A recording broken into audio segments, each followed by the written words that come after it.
Agora nós vamos para a nossa última etapa. Ela não é necessariamente a última etapa de um processo de extração da cafeína, porém, para a nossa aula, ela já vai ser suficiente para que vocês possam visualizar a cafeína. Nós poderíamos ter ainda uma etapa seguinte, que é a etapa de purificação, só que hoje nós vamos apenas extrair a cafeína sem fazer o processo de purificação. O que nós temos que fazer agora? Então, essa solução ela contém a cafeína que foi extraída mais o clorofórmio. Eu vou adicionar ela nesse balão.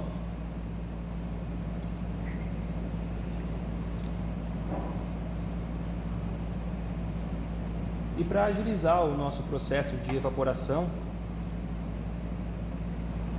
e também para recuperar o nosso solvente que foi utilizado, eu vou utilizar o equipamento do evaporador rotativo ou rota evaporador. Ele basicamente é um banho-maria, onde eu configuro aqui a temperatura dele e a rotação que eu quero que o meu material fique. A temperatura nós deixamos sempre próxima à temperatura que o solvente entra em estado de ebulição. No caso do clorofórmio, ele entra em ebulição a 61 graus, 62 aproximadamente. Vou colocar aqui a 70 graus para que o nosso processo seja mais rápido. Basicamente, o nosso solvente ele vai evaporar e aí ele vai ser condensado aqui, porque nós temos uma serpentina que vai estar ligada a um fluxo de água e ele vai ser recuperado. O solvente não é aquilo que nós temos interesse, nós temos interesse na cafeína que está presente dentro dele. Eu vou abrir o nosso registro aqui.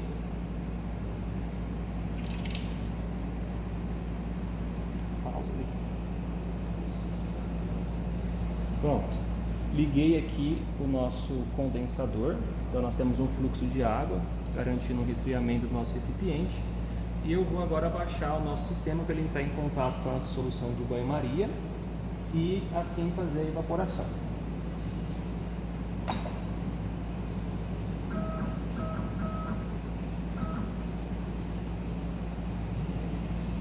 Observem que o nosso clorofórmio ele vai entrar em ebulição. E aí nós deixamos nosso equipamento aqui até que todo o solvente seja evaporado.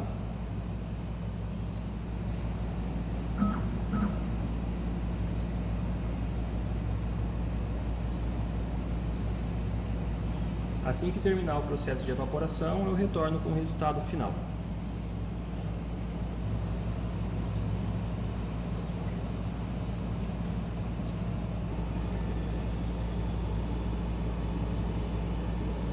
Nessa região nós podemos observar a recuperação do nosso solvente. Ó.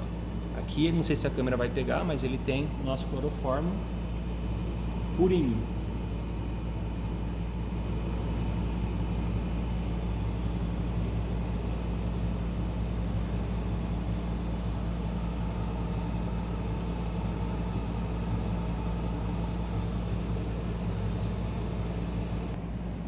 Ó, nessa região aqui, nós vamos observar agora a formação da cafeína, né? Então esse pozinho que nós estamos vendo aqui são incrustações de cafeína.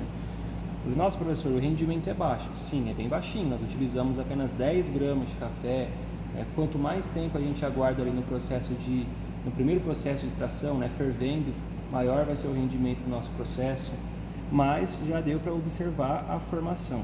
Se eu precisasse fazer uma purificação desse composto, era só eu adicionar um pouquinho de solvente para poder retirar ele do frasco. Então, por exemplo, aqui está o outro frasco, onde nós realizamos a recuperação do clorofórmio. Então, observa, ó, límpido, exatamente como ele estava lá no começo, antes de a gente adicionar ele no frasco.